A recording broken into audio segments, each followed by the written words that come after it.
Hello again, and let's do more business. Now, the PricewaterhouseCoopers PwC has been serving the world's chief executive since 1997. This year, they decided to analyze the predictive power of CEOs.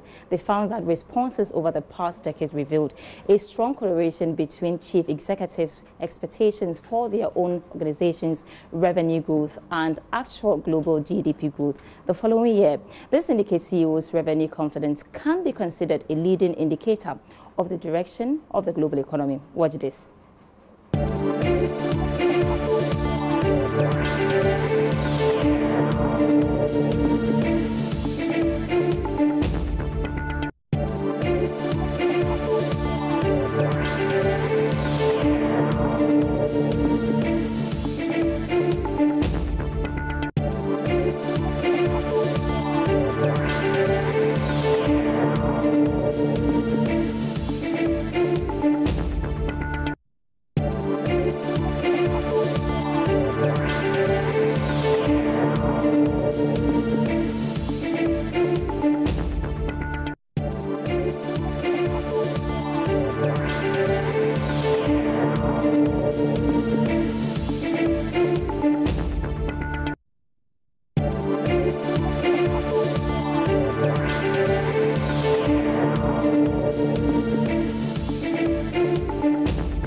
So the annual Global CEO Survey interacted with 1,378 chief executives in more than 90 territories. And here in Ghana, Philip Namfuri spoke to the executive chairman of AB and David Ofosu-Dortey, who indicated Ghana achieving the projected growth rate of 7.8% for 2019 largely depends on business confidence in the country. This comes on the back of a dip in business confidence indicated by the AGI Business Barometer in Q3 of 2018. Well, the IMF forecast was expected. I mean, again, if you are at Crystal Ball, you remember that these predictions were even made there. So the slowdown had been expected. What's in it for Africa is for Africa to look at how global slowdown has affected it in the past and how it can likely affect it. So the closest example I have is the 2008-2011 period where you had the last global recession. I do not expect recession. I expect slowdown. But if you notice, Africa generally benefited in the sense that investors who were looking for higher returns would turn out to frontier economies. And the way Africa positions itself to be able to benefit is how I see it. So I think Africa is more likely to benefit. On the other hand, African businesses must be looking at what are their sources of financing. If your source of financing is coming from a lot of places outside Africa where they are affected a lot by the slowdown, then it's likely that that will also affect your ability to borrow. And likely Africa, even though they will be looking for higher returns, Africa is generally seen as a higher risk environment. So it's a question of a balancing force. But if you take it that African country like, let's say, Ghana, where you expect increase in liquidity, then maybe it may be better to borrow onshore. So these are all factors that has to be taken into account as to how it affects us. Okay. It's good you mentioned Ghana. In the 2019 budget, we projected a growth rate of 7.8% overall GDP for this year. Some would describe it as ambitious. Within this context of a cut in the global growth forecast, where do you think Ghana should be heading? And would you expect that we will not be able to achieve this? And at the same time also, come June, July, mid-year review, do you expect that we will revise this downward? It's achievable and even can be exceeded depending on certain factors. Interestingly, the factors that affect this, in my view, are not the factors we tend to focus on. The first factor, if you ask me, is the ability, a conscious ability to boost business confidence. Because if you understand that growth is simply the collective growth, growth of a nation is simply the collective growth of individual companies, then if you boost business confidence, businesses are going to have a more bullish outlook. And as a result, will be putting in investments with a view to reaping in the returns on investments. And that is what results in collective growth.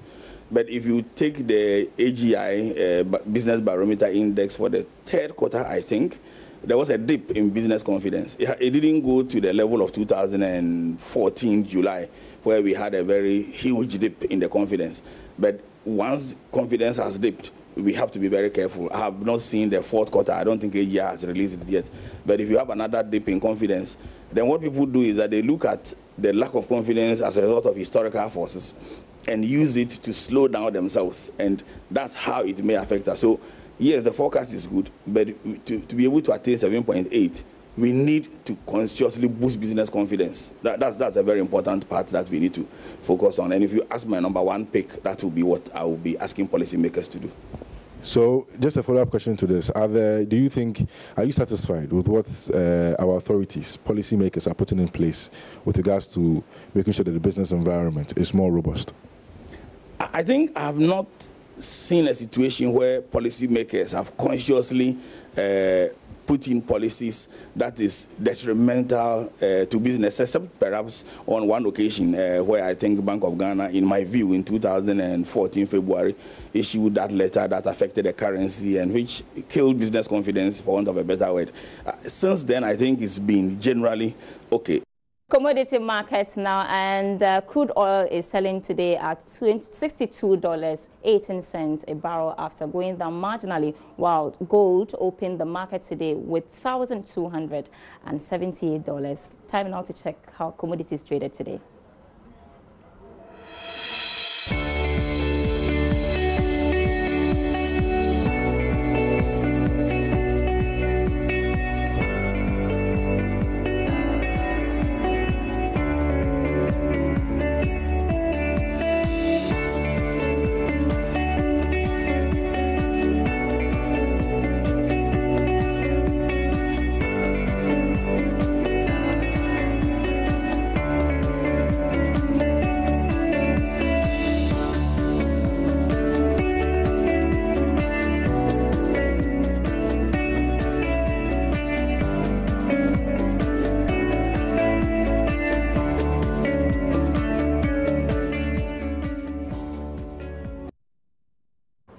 That's all for business tonight. Let's do more business same time tomorrow. My name is Sandra Essenam Apen. Thanks so much for your time and have a great evening.